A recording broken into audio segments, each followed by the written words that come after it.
trick for me? You ready? Can you give me a high five?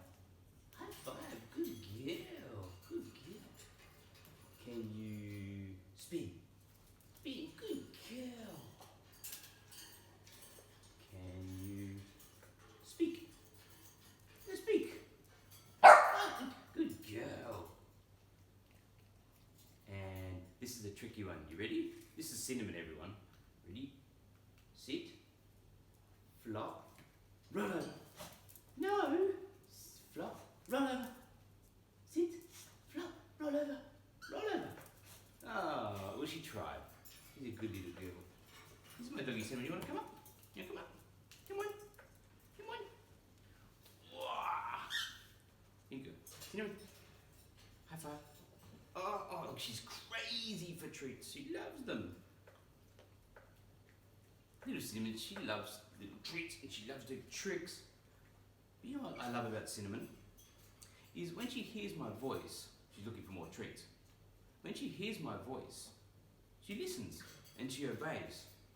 But do you know, there was a couple of weeks ago, I don't know why, but Cinnamon was acting like she was afraid of me.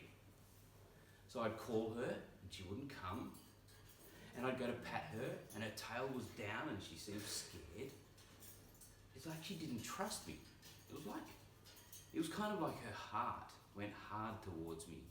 And that kind of made me sad because I take care of her, take her on walks, I buy her food, I give her treats.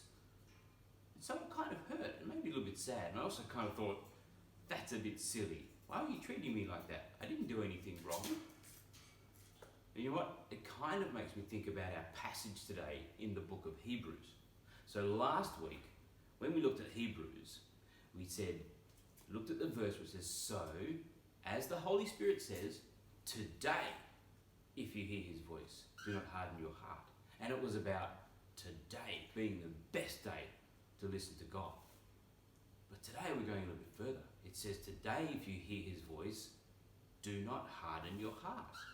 Kind of what I thought Cinnamon did when she didn't listen to me and she didn't want to be near me and she didn't trust me. It was like her heart went hard.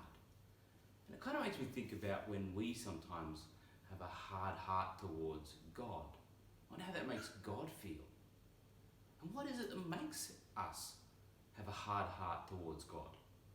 Well, if your leaders have read through all the verses from verses 7 to 13, it actually tells us in verse 12, it says, see to it, brothers and sisters, that none of you has a sinful, unbelieving heart that turns away from the living God.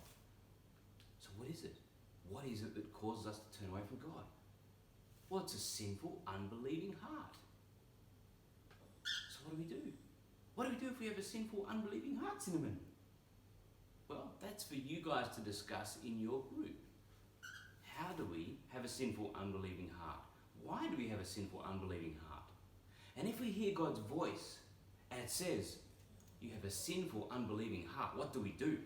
Do we go, I don't have a sinful, unbelieving heart? Or do we go, actually, I do. I do have a sinful, unbelieving heart, God, and I'm sorry. And the other thing we can do in verse 13 is we can encourage each other to not be deceived by sin, because sin is what gives us a hard heart towards God. Cinnamon's being a very good girl, waiting for more treats. I don't think I have one. Sorry, Cinnamon.